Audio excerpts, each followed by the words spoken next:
So my name is Maxime Laroussi. I'm an architect and urban designer in Urban Residential Architects. We have offices in Copenhagen, in Lyon in France, in Dublin, and in Germany. So we work in about 12 countries today, and the issues we see in Ireland are universal. It's not something new. Housing shortage is a big problem everywhere. But the other issue, on the other hand, is that building is a disaster for our planet.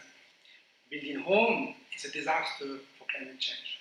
But we have to do it. We have to build homes, we have to build schools, we have to build infrastructure, etc.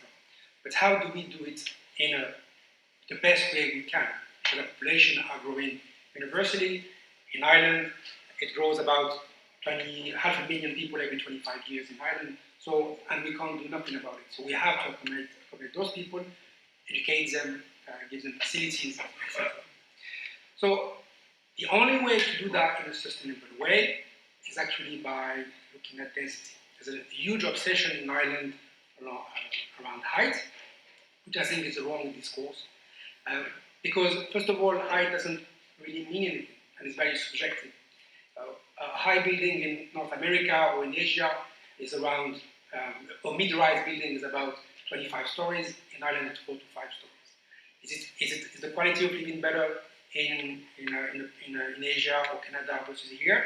It has pros and cons. Both work in certain way. So I think, and if you look at even Georgian buildings, which were mentioned, a Georgian building from the ground floor to the top is about 22 meters, which means 7 stories. Actually, when you look at the Georgian building, it's only 4 stories. So the height is really kind of is the wrong discourse. But density is really the key, because density means a certain amount of people living in a certain area together. That means as well a certain number of footfalls, a number of commerce, retail, etc. For example, 30 units per hectare means suburbia. So it means 2 cars per houses, a huge amount of roads, no infrastructure, very little local amenities, etc. So what is the right density? It's very hard to say. It really depends. I mean, we refer a lot to up in the continent. And the continent, the average today is in most of the cities which are like Ireland, like Dublin, would be around 150 to 100 units per hectare. So, and I think it is the only way that we can live, in a sustainable manner in the future, and hope that, in a way, try to reduce the carbon footprint and be able to work together actually in the climate change that we are doing today. On the other hand, so what is the solution really? So it's quite simple. We really have to stop building out. We have to build within the small portion of the land that we have. There are cities already. There's Dublin, there's many big cities. There are villages, there are small towns. And those want to be consolidated, looked at what has already been built by infill, by reconstruction, by many solutions that exist, and we all know about them. But the key is really to stop building out, because it's a disaster from an ecological point of view, and it doesn't work. We know it doesn't work, so we have to stop it. So, as an example, if I take STZ, which are the very large land bank which already exist. So in Dublin, there were about 11 STZ. Today, there's about 7 of them which are still alive. Taking, for example, one Cherrywood as an example. Cherrywood today, the density is about 24, but now it's been increased slightly. It's about 27 units per hectare.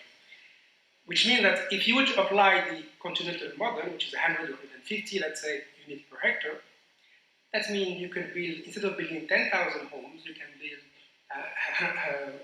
54,000 homes, which means from a population you can get 20,000 people, you can accommodate about 150,000 people. So as a reference, Limerick is 95,000 people, Galway is 80,000 people. So the whole population of Galway and Limerick can be combined together, and only on one side you can accommodate those people. It sounds utopian, maybe it is, but it just shows how density can have an impact on providing homes on a very small area of land. There is a lot of land, and we have the means, we have the strategies, we have the typologies, etc. Now, the issue with height is that when you speak about height solely, what happens is that every developer will want to go as high as possible. So if the factor is height, we end up by having a pancake type of urban form and architecture, which is very monotonous. So you have one type of building, so only apartment, for example, which is not the way to go for. On the other hand, if density was the main driver, then first of all, it will stop speculation, and that's in a lot of other countries, that's the way it works.